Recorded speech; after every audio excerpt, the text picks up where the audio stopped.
The man tried to break down the door of his ex-girlfriend's house and was shot and killed by her father. The man's family says the father committed murder, whereas the father and his daughter maintain that it was justified self-defense. Mom, you saved my life, Dad. So, who's right? After following the ex-girlfriend home, the man goes to the door, but when no one answers, starts to physically break it down. The father yells out a warning that he has a gun while his daughter is on the phone with 911. There's some debate about whether the door was fully breached or not, but the father eventually fires 3 shots in rapid succession. Legally, the general rule is that you can use self-defense if you reasonably believe that you or someone else is facing an imminent threat of serious physical harm. In Ohio, the laws protecting homeowners who use deadly self-defense are particularly strong. The law actually presumes self-defense was reasonable if someone's trying to break into your home. And there's no duty to retreat from a threat while inside your home. So to find the father guilty of a crime, a prosecutor would have to convince a jury that what the father did was completely unreasonable. Which is difficult and didn't happen. The grand jury just cleared the father of all wrongdoing. A tragic incident unfolded in Sydney, Ohio on July 31st, when 22-year-old James Rayl lost his life in a shooting. This incident has sparked debates, discussions, and investigations regarding the circumstances surrounding Rayl's death. But what many wonder is, why did this happen, and how did this happen? Shot and killed by her father.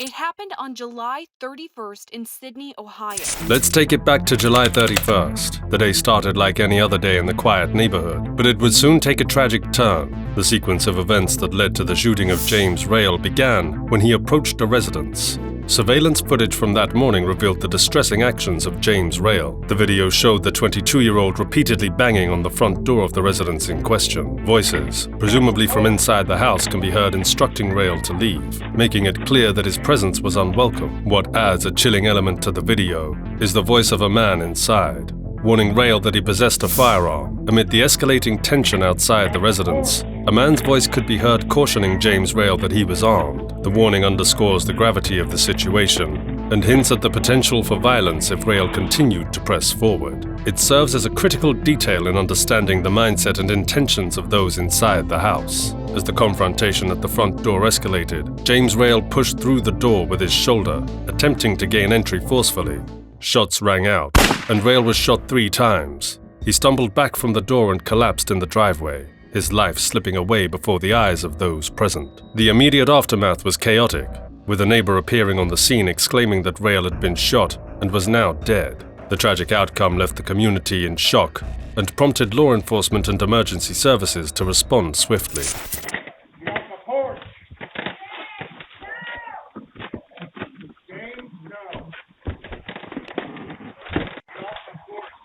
To fully comprehend the tragic events that transpired on that fateful day in Sydney, Ohio, it's essential to examine the relationship dynamics between James Rayl and the shooter's daughter. Rayl and the young woman in question had been romantically involved, a connection that would ultimately prove to be deadly. One crucial aspect of this relationship is that it had ended long before the incident occurred. Over 18 months before that summer morning, the shooter's daughter had decided to terminate her involvement with James Rayl. The passage of time between the breakup and the incident adds an intriguing layer to the story, raising questions about what could have motivated Rayl's actions on that day. In the days leading up to the incident, there were significant developments that should be noted. James Rayl reportedly left a voicemail on the shooter's daughter's phone, which could be seen as a precursor to the events that unfolded. The content and tone of this voicemail, if available, might shed light on Rayl's mindset and potential motivations. Understanding these actions leading up to the confrontation can provide important context for evaluating the tragedy that ensued.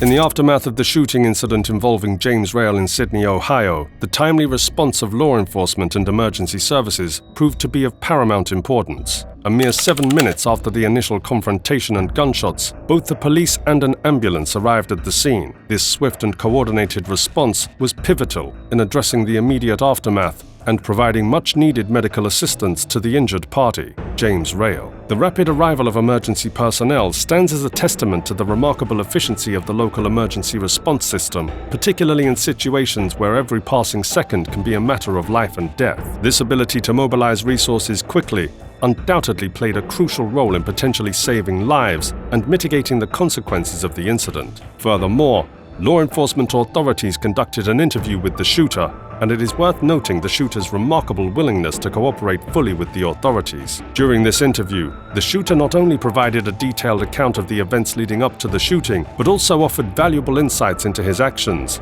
thoughts, and the perceived threat he faced. The shooter's cooperation with the authorities is an indispensable aspect of the investigative process. It allows law enforcement to gather essential information and build a comprehensive understanding of the circumstances surrounding the incident. This cooperation is vital to piecing together the sequence of events, assessing the legality of the actions taken, and ultimately ensuring that justice is served. The incident underscores the importance of open and effective communication between law enforcement and individuals involved in such traumatic events. Such dialogue is essential for a thorough investigation, ensuring that all relevant facts are uncovered and that a fair and just resolution can be reached in the aftermath of such incidents. The decision not to charge the shooter in the tragic incident involving the shooting of James Rayl is grounded in Ohio's Stand Your Ground and Castle Doctrine laws. These laws provide a legal framework for individuals to defend themselves and their property when facing perceived threats. Door, my dad shot at him. Audio from the 911 call confirms Allison Ducro phoned police while Rayl was on the porch, when she says he tried breaking into the family home. The law, like similar statutes in other states, allows individuals to use force, including lethal force, when they believe their life or safety is in danger, without a legal obligation to retreat. In essence, if someone reasonably believes they are under threat, they are allowed to stand their ground and defend themselves. This doctrine extends the principle of self-defense to one's home or castle. It provides legal protection for homeowners who use force, including deadly force if necessary to protect themselves, their family, and their property from intruders. In the context of the incident in Sydney, Ohio, it appears that the shooter believed his home was being forcibly entered by James Rayl, whom he may have perceived as a threat.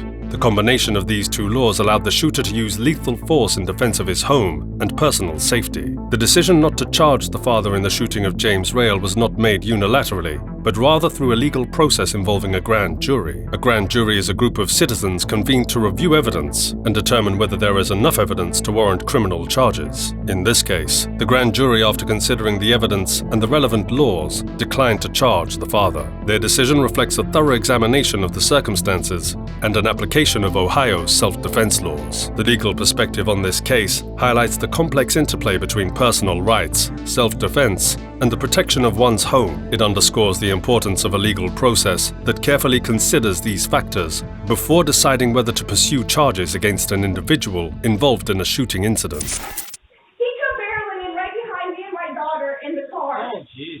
Yeah, so we got in here and he wouldn't leave. We kept telling him to leave.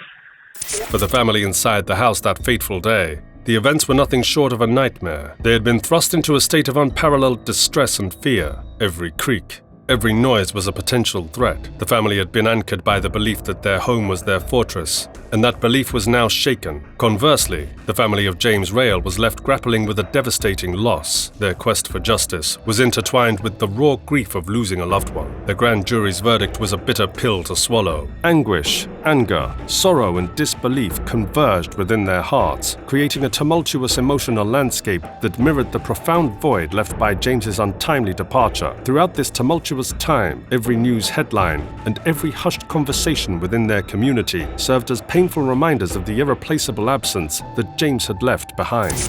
I mean, you see a body laying there. An Ohio grand jury later declined to indict homeowner Mitchell Ducro in the shooting based on stand your ground laws in the state. In the wake of this tragedy, justice remains elusive, leaving both families forever changed. As the community grapples with the profound implications, it confronts the indelible question of how far the right to self-defense should extend. If you liked this video, make sure to share it with your friends and family as well. To stay posted on our upcoming videos, make sure to subscribe to our channel. So what are your thoughts on this case? Comment them down below.